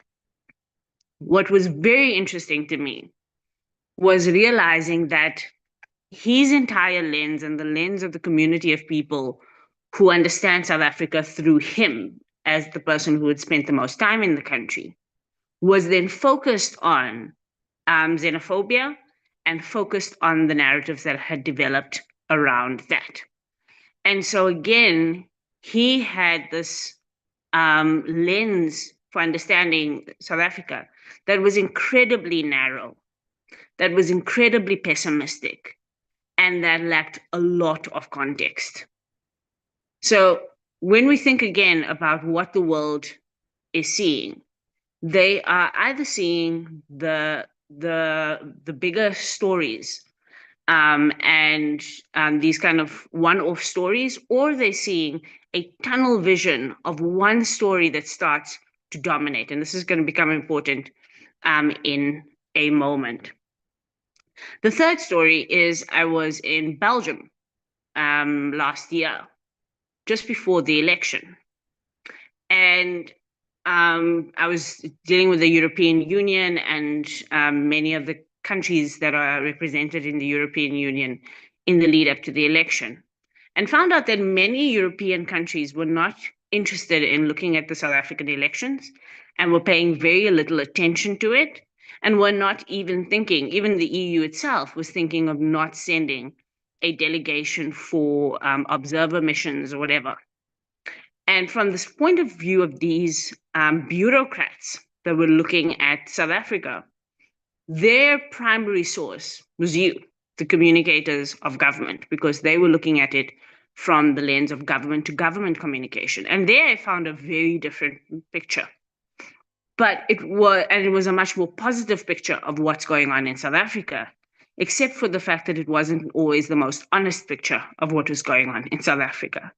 And so as I explained some of the dynamics of what was a very complex election that was unfolding at the time, even before we got to the election itself, I realized that a lot of people in governments around the world had no clue how fraught the election was, had no clue how fragile the election was. We're not anticipating that we may have an IEC that is going to be questioned in terms of its credibility. We're not even aware that a MK party had entered into the fray, that Jacob Zuma had re-entered politics.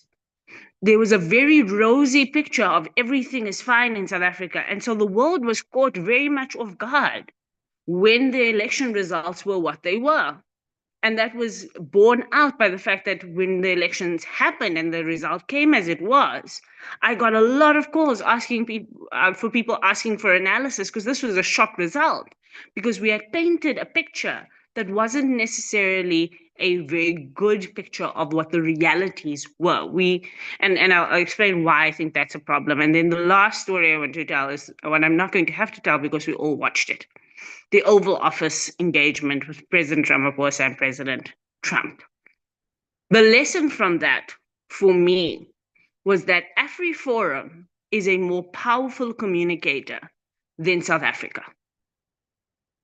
That was the lesson from that day, that AfriForum's communication machinery had somehow overtaken South Africa's communication machinery, especially to another government. And that should worry us. It should worry us greatly. Now, I'm going to do what Lerato did first in terms of a few provocations, and then I want to share a framework, and then I'll be done. My first provocation is that we have to think about who our audiences are, and that our audiences are not limited to people in this country, that we have to stop navel gazing in terms of the way we think about storytelling in this country and what we're telling about not only the country as a whole, but government in particular. And we have to think about who else are the audiences who need to understand what's happening in South Africa. This is both because even outside of government, we are in a global environment where we need to find our natural allies, both in what we aspire to and what we are challenged by. In the kind of work that I've done in activist spaces, it's been important to be able to talk through what some of the challenges are, and not to say, well, those are things we're working on, they're marginally on the side, but talk through those challenges, because then you understand where they overlap with other countries and where it is that we can find common allies in the challenges that we face. But on the other side of that, when it comes to governments as well, of course, we are looking for ways to find good allies and good ways to interconnect with different role players in a very fluid diplomatic environment at the moment. And if we do not share our view and our version of the struggles, that narrative will be overtaken by other actors in society, and it will not be in the hands of people who are interested in the public good. It will be these competing interests that fall on the ears of people in other countries, and we will continue to be contesting with and fighting in the dark because we don't actually know what they're hearing and who they're listening to. So we have to think about who the audiences are outside of ourselves. The second provocation that I want to put out is that at this point, we have created a circumstance, I'm afraid, where our communication about the country, and when we want to intentionally communicate about the country outward, we are trapped in this idea that we must put the best foot forward. And a lot of this has got to do with our positioning as a country, that we see ourselves as a less powerful player in the world. We are a small, open economy, and therefore it is our job to sell ourselves to the world and put our best foot forward so that investors want to come and people want to come and tourists want to come and people see the best of us. There is an inherent risk in always putting the best foot forward. And that is that we fail to explain the bad things. We fail to explain the challenges. We fail to explain the difficulties. And then those difficulties are communicated either by other people's interest or particular groupings' interest, or they are communicated through people's negative experiences and the media and opinions that follow both of those. We have to get into the habit as a country of being able to talk about our challenges as part of the proposition to engage us, as opposed to only talking about the best things about us.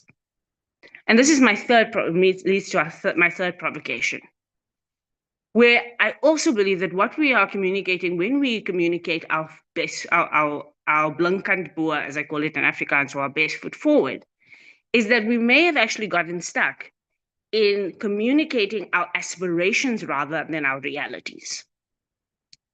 So I think in the way that we position South Africa, we are positioning either on the basis of our history or on the basis of our aspirations. Neither one of those are the current reality of South Africa. So when people talk about us as this rainbow nation that has overcome adversity, they're talking about the 1990s version of us. When people talk about us as this leader and innovation, they're talking about a future version of us that we aspire to. But what is the narrative about current South Africa? And what current South Africa has on the table and what current South Africa is doing about the realities we face right now? It is that narrative that is necessary if we are to build trust. Because if we do not give that narrative out, it's the one thing is about other people getting to lead that narrative on behalf of the country and their own interests governing it. But the other is that we become untrustworthy because we look like we're lying. We look like we are not telling the truth. And yes, we are trying to put forward the best possible story about what South Africa is or could be, but we are losing the battle because people go, what's on the box and what's in the box look different. And so we have to start figuring out how we tell the story of where we are. And so my last anecdote before I share a framework that I think might be helpful for us is around the July 2021 unrest. And I remember that either during that riot period or just afterwards, there was a campaign that came out, and I was trying to remember who led that campaign. I think it was a corporate-led campaign, but I think it tried to draw in other stakeholders. That campaign said, "This is not us." And I remember hearing that and going, but it is us. The riots that just happened are real. And they are a real reflection of real South Africans who took to the streets in real ways, whether they were politically motivated or motivated by the economic circumstance or rabble rousing. This is us. And so to say this is not us is either wishful or it is denial. And so how do we do a campaign that galvanizes, that recognizes the things about us that are not great and starts a real in earnest conversation about who we are in the midst of struggle? Now, how do we respond to this? I've been asked to speak about this, particularly with some frameworks in mind to consider. And a framework in political communication that I've been studying over the last few years is called the Gaines theory of public narratives. So Marshall Gaines is a political scientist who has been helping, particularly in the US, and then in Europe more recently, construct narratives around politics. And he comes up with a theory that has three components. He says, when we talk to society, and societies are either immediate societies or in this case, we're talking about the global audiences as well. When we talk to audiences, what we need to be able to do is share the story of me, the story of us, and the story of now. And here's what the difference is between those three things. The story of me is as a person, as a department, as a brand, being able to say what I care about, what I want to do, what I want to accomplish, what brings me here, my history and my aspirations. And then the story of us is who else in society, who else in the audience is part of the kind of story that I have? And what do we share in common that makes you need to listen to what it is that I have to say, that makes your attention or my words worth your attention? How do you feature in the story that I'm telling you about what it is that I think is important for the world to know? And then the story of now is the call to action. How do we invite people to do something about what it is that we are saying? Now, Barack Obama was a really good example of what Michael Gaines' theory was all about when he did his very first election. Because, of course, the story of me for Barack Obama was about being a Black man running for president because he believed that he had the skills, the capability, and the background to serve the country. And he told his personal story. But then he also said it's about us. And he made that us about Black people in America needing the opportunity to lead, but also marginal groups in America needing the opportunity to lead. But the most important and impressive part of the Obama campaign was Yes, We Can, which was the call to action. The call to action was collective, and the call to action was both historic in its nature. It was emotive. It was a rally cry, and it built some kind of community momentum. And so that's an example of it. Now, what I think sometimes happens is that we get stuck at not only or not even sometimes the story of me, where we communicate what it is we're doing, what it is we want to do. We communicate even less, I think, in terms of who we are, what we're trying to do, and communicate more about things. I call it the story of it. The story of issues and the story of institutions. The story of it is what journalists do. Journalists can tell you about it. But when we are trying to communicate for action and change, we have to do more than tell people about things that have happened, things that we're doing, things that are unfolding. We have to do more than that. We have to say, what is our why? And the story of me is about our why. Why is this important? The story of us is who is this important for and who is this also important to? And the story of now is what are we going to do about it? And so as government communicators, I want to provoke and challenge us to think about what is our why we are communicating. What is the stake for the audience and who are the different audiences that need a stake in this? And finally, what is the call to action? And I'll leave with one final just idea about, especially in the global landscape we find ourselves in right now. Right now, democracy is in crisis around the world. Democracy, even in its best forms, when the institution is actually working really well, is producing rather problematic outcomes. And so one of South Africa's strongest stories, one of our strongest stories we put out about ourselves is that we are a democratic country with the best constitution in the world, and that we had this miracle transition. That story is not credible when the world is questioning democracy. It's even less credible when people in South Africa are questioning democracy. Afrobarometer tells us that 72% of South Africans would choose to forego the right to vote if they could get better developmental outcomes. So even here, that story is not credible. So as we think about what we want to communicate to the world, I want to say to us that we must not run from our challenges. We must think about how to communicate with, through, about, and beyond the challenges that we face, and that gives us a way to pivot both from a very static, untrusted narrative to one that is more nuanced, more complex, but certainly more aligned with even where the world is right now, so that we're not out of step with the global repositioning that's happening, the global re-questioning of what the future of democracy is and the future of governments, politics, economics, and the world order is. Thank you.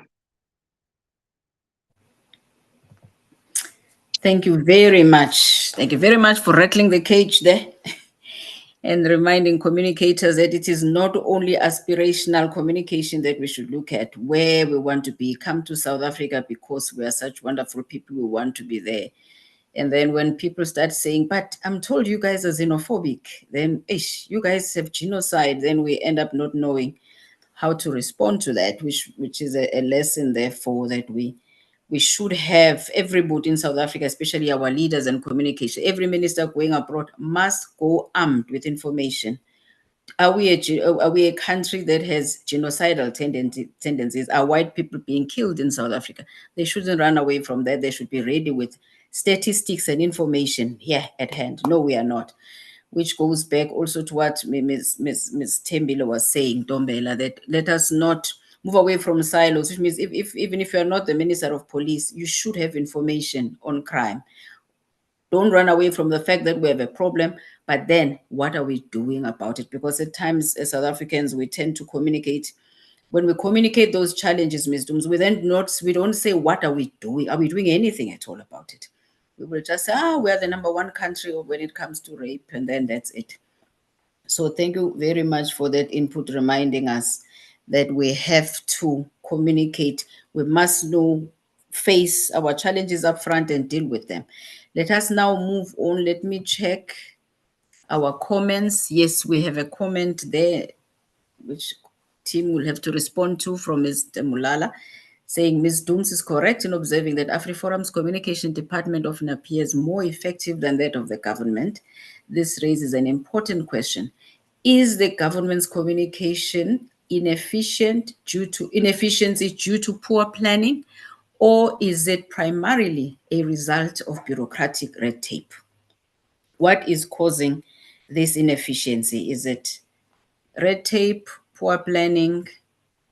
I may add on his behalf, or a laissez-faire attitude. Like on genocide, I got a sense we were saying, there's no genocide in South Africa. How can they possibly not know that there's no genocide here?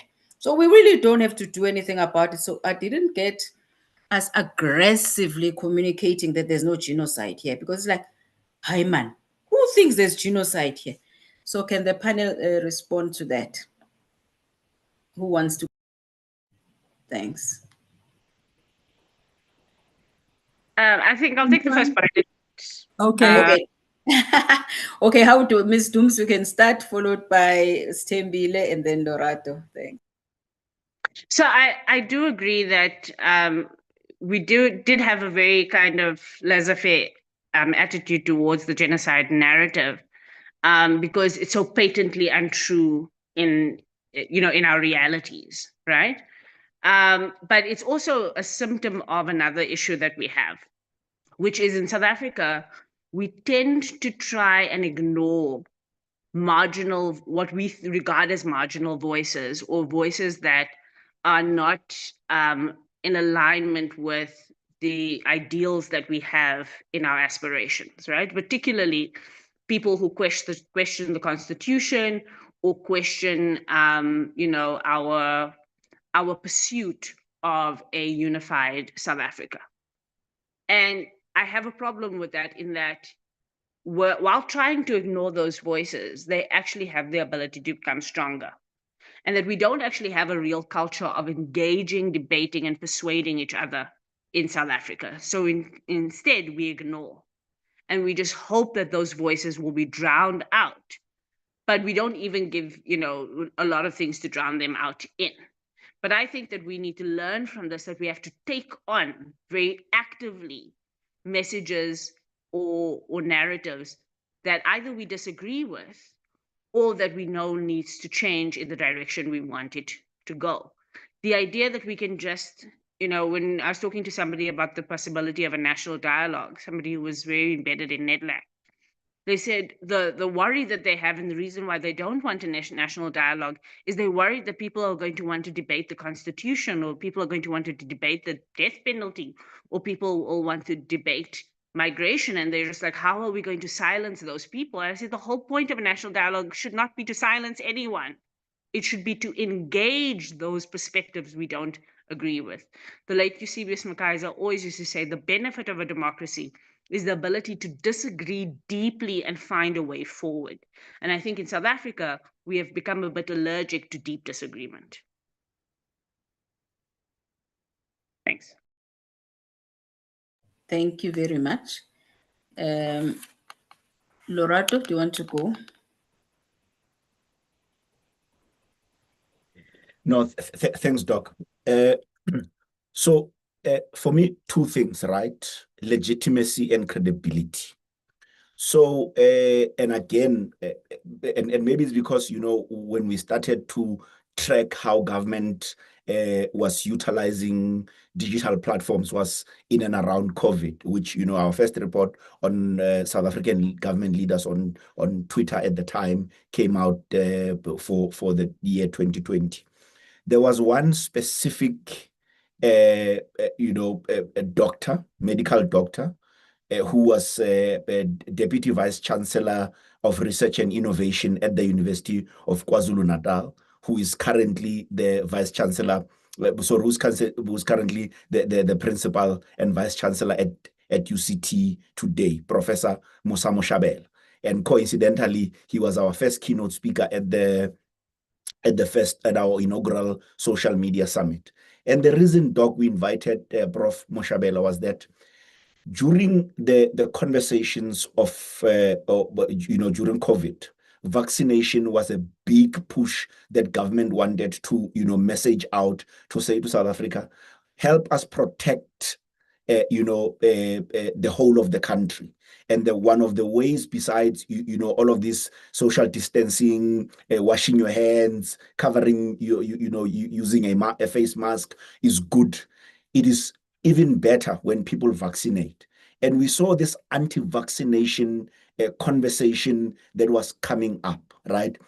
On a regular basis, Professor Musa Moshabela would give himself time, break down these concepts into understandable, consumable pieces of content, which were not, high medical jargon, but he was just trying to help South Africans who were engaging with the subject on X at the time. What are the things that we need to be doing in a public health crisis? Why certain measures have to be taken? And he would then use case studies from other markets, particularly similar markets. Fast forward to 2023. In 2023, when the NHI bill, conversation was going up, again, he decided to do that, right? To say, let's break this thing down. Let's help South Africans who are having the conversation on this matter to understand facts, to know what the myths are, but also to depoliticize the conversation. The biggest thing that helped him, even the Edelman Trust Barometer tells us, is that he's a medical doctor. He's a specialist with long and deep experience in public health, understanding public health systems. So this is someone who spoke with a lot of authority, right? And I guess sometimes it is that when you need to be, having a conversation, it is better and good to always find people who are always going to assist us in achieving an end goal. Think about the Solidarity Fund as an example, right? You look at its makeup, you look at the people who were leading there. The thing that it gave us a sense of a credible, gathering of people that were going to be in charge of governance, that were going to be in charge of administering the monies, ensuring that the monies get to the right people. They procure, they procure and they're able to get to the recipients. The legitimacy and credibility always help. And the last example is, you remember, I think it was just before the 2021 local government elections. There were a number of people who were asking the Gift of the Givers Foundation to form itself into a political party, because just before then they had been in Makanda and a number of other areas where they had been seemingly helping people with the problem of water, when we say water is life. And again, they were leaning into this, legitimacy and credibility. So I guess it's, while there's a thing around planning, while there's an issue around what is being asked around, just communication inefficiencies. I guess, again, there it's Is our strategy one track where we just issue press releases, where we just put out, responses on social media, but don't recognize that sometimes it is important to ensure that we have the right people conveying our messages. Thanks, Doc. Thank you very much. I will make Ms. Ndaba speak last because she's a co-host. But thank you for that. Just to respond also on behalf of communicators, because I know most of them are not. Open my on their behalf on the issue of, are they inefficient or are they, yes, are they, I would say they are not inefficient. I liked Mr. Mlala, when you raised the issue of the bureaucracy. The bureaucracy also plays a key role in it. I will make an example. Elon Musk tweets that he can't come to South Africa, can't join the South African market because he is white. Basically, we are a country that is racist, that doesn't allow white people to go into business. So Clayson Monyela, who you referred to, Lorato, who is the DDG communication there, because of his level, he just tweets immediately, no, Mr. Musk, it is not true. You just have to follow our laws, and then there's nothing that stops you from being part of the South African market. But if Clayson had followed procedure, there would have been a statement drafted by a deputy director, media liaison. It goes to the director media, it goes to the chief director, DDG, goes to the DG, DG approves, DG takes it to the deputy minister or minister. That statement can take a week to get out there, by which time Elon Musk has probably issued 7 other tweets, So I think what it calls for was this experience I gained from being a communicator, but also because the NSG runs a communication course. They share this challenge with us. So it says, we're therefore working with GCIS need to find a way to take foresight, the DGs and cabinet along to say times have changed. Communication means speed. You respond now. You cannot have a statement that will take 5 weeks before it, because it's not about press releases going to the media now. It's social media, as you were saying, right? We must respond right now. Not a statement that will. So communicators write these statements and even forget about them. By the time they approve, there's no need to issue them. So that's the problem we face. But now, because our time is running out, let me hand over to the co-host, Ms. Tembile, for her final remarks. Ms. Tembile Dombela. Thank you so much. Yes, thank you so much, Dr. Kawunda. You've literally taken words out of my mouth. Just to say, the key thing that is killing us, it is, as government communicators, it's a speed to respond. But also, I think integration, alignment, proactivity is quite key. We tend to be more reactive rather than sometimes being proactive and responding with substantiated evidence. So a press release can only encapsulate so much. I think it's important that we also take into cognizance that when we say, you want to deal with the problem, and saying no, there's no genocide is not enough, but really to provide reasons to believe, that automatically put context and contextualize why South Africa is not, why there is no genocide. I think that was going to be my point. But as a parting shot, thank you so much for this opportunity. I think we need to have more and more of these sessions. The sound bites and the nuggets that we received today are quite authentic. Trust and credibility is quite key as communicators, and across the board, whether you're in business or you're in government, it's quite key. Context is very key. It's a king. So whilst the content is king, context is also very much key. Lorato spoke about content being God. But the future narrative. So Tessa then spoke about the future narrative, how important it is to balance, the us, the me, the us, and the now. And I think it's what with those words, she really, really encouraged me to encourage others to really talk about the now of South Africa, which is really simple. South Africa is a country that is addressing its challenges while embarking on a journey that showcases its brilliance and its pockets of excellence in multiple ways. So we are a country that is also communicating our interventions. The challenge that is that we are not elevating enough of those interventions. Otherwise, there wouldn't be a forum such as a JSOC, which is that joint strategic oversight committee where the presidency itself is sitting with other ministers and people from businesses to deal with the issues that are disabling us from moving forward or from moving from good to great. So I think we just need to elevate more of that communication and ensure that the audience is also segmented in a manner that will understand at home as well as to the other countries, because that's where the investments are ultimately going to come from. And lastly, two more, integration and be proactive is quite key. The country's big assets, it's truly its people. And with those words, I would like to thank everyone that participated today.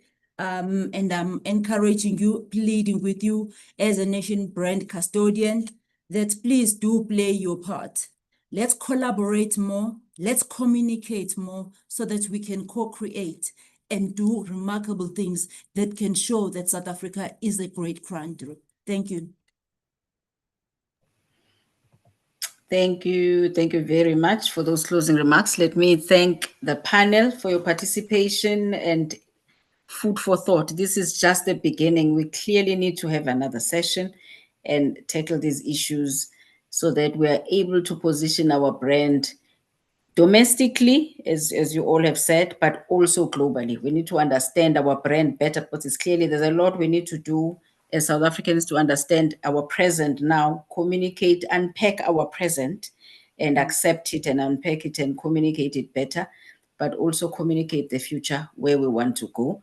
But while doing that, all of us must play our part. Everyone participating here, we hope that message was loud and clear. We all have a role to play in promoting Brand South Africa, communicating Brand South Africa. Also remembering that Brand South Africa, the country and the government of the day are not the same thing. Because other South Africans sometimes would be so upset with the government of the day that they conflate it with Brand South Africa. So don't be angry and rubbish your country because you are angry with the government of the day. Let us treat this brand. It's a precious brand. Let us promote it. Governments come and go. In 5 years' time, there will be another government, but South Africa remains. So let us love our country, promote our country, play our part. That then brings us to the end of the session. We thank everyone for participating and being here with us today.